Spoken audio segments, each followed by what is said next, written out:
하나님께서 성막 기구 중에 분향하는 제단, 분향단을 만들라고 합니다. 향기로운 연기가 항상 성막 안에 아침 저녁으로 끊이지 않게 하는 이유는 하나님께서 이 성소 안에, 성막 안에 항상 계신다, 하나님의 임재를 나타내는 것이었습니다. 오늘 주목할 것은 10절 말씀입니다. 성막 안에 하나님이 항상 계시면 그 성막은 항상 거룩한 곳이죠.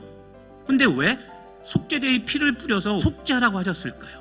하나님은 거룩하신 분이지만 우리들은 죄를 속함 받아야만 되는 죄인임을 깨닫게 하려고 명령하신 겁니다. 분향단 속죄 규례는 분향단에서 느끼는 죄의 자각, 그리고 해결되지 않는 이 죄의 문제를 통해서 인간 스스로는 죄의 문제를 해결할 수 없다는 것을 하나님께서 보여주십니다. 그래서 궁극적으로 메시아 예수님을 간절히 사모하며 바라보게 하는, 이것을 깨닫게 하시려는 의도가 담겨진 하나님의 뜻입니다.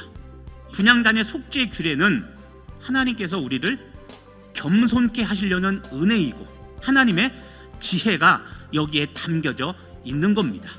우리는 구원받아서 거룩한 존재가 되었지만 때로 넘어집니다. 자주 넘어집니다. 우리는 연약한 존재입니다. 이런 우리의 죄와 연약함 때문에 예수님이 십자가를 지셨습니다.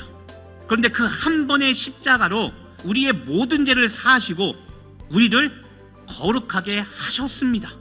중요한 것은 예수님의 십자가 사건은 단 한 번의 사건이지만 이 사건으로 인해서 영원히 거룩하게 되었다는 것, 이것이 가장 중요합니다. 지금 우리에게 필요한 것은 이 예수님의 십자가 대속과 영원히 거룩하게 하심을 믿고 거룩함으로 구별된 자녀로 담대하게 살아가는 것, 이 믿음을 가지고 여러분 거룩하게 살아가시는 여러분 되길 간절히 바랍니다. 구원받은 이후에도 죄를 짓게 되는데 죄를 지을 때마다 죄를 고백하고 회개해야 됩니다. 그래야 죄사함을 받게 됩니다.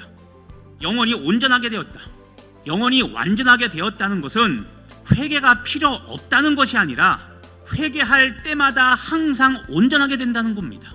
하나님은 여러분 이 성막 유지를 위해서 20세 이상 된 사람은 성전세를 납부하라고 명령하셨습니다.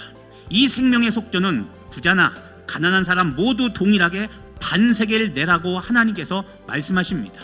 모두가 생명의 속전을 내도록 하나님께서 정하신 것은 모든 성도는 교회에서 차별 없이 감당해야 될 책임이 있다는 겁니다. 책임이라는 것은 어떤 것이냐면 자발적인 헌신입니다. 그런데 왜 하나님은 모든 이스라엘 회중들에게 성전세를 내라고 했을까요? 성막 일에 대한 구경꾼일 수 있지만 거룩한 예배자로서의 이 삶에는 주인공이기 때문에 그런 겁니다. 우리는 대속받아야 될 죄인입니다. 동시에 우리는 자발적 헌신을 해야 할 책임감 있는 존재, 바로 여러분의 모습입니다.